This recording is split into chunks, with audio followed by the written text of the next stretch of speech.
মঙ্গলবার সকাল থেকেই ফ্লাইওভারের কাজ করছিলেন ইমন নামের এই নির্মাণ শ্রমিক। হঠাৎ উপর থেকে লোহার পাটাতন পড়লে মাথা থেতলে যায় তার। ঢাকা মেডিকেল কলেজ হাসপাতালে নেওয়া হলে চিকিৎসকরা তাকে মৃত ঘোষণা করেন। হাইড্রোলিক মেকানিক্যাল অপারেটর হিসেবে কাজ করতো এখানে।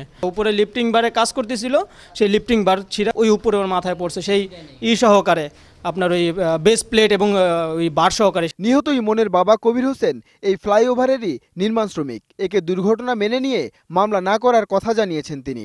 দুর্ঘটনায় এটা কপালে ছিল, ওর হেয়াত নাই, হয়ে গেছে। এখানে আমার মামলা করা কিছু নাই, আর মামলা করলেও আমি কি পাবো? প্রত্যক্ষদর্শীদের অভিযোগ, ফ্লাইওভার নির্মাণে কর্তৃপক্ষ কোনো ধরনের নিরাপত্তা বলয় তৈরি না করায় প্রায়শই ঘটছে ছোটখাটো দুর্ঘটনা।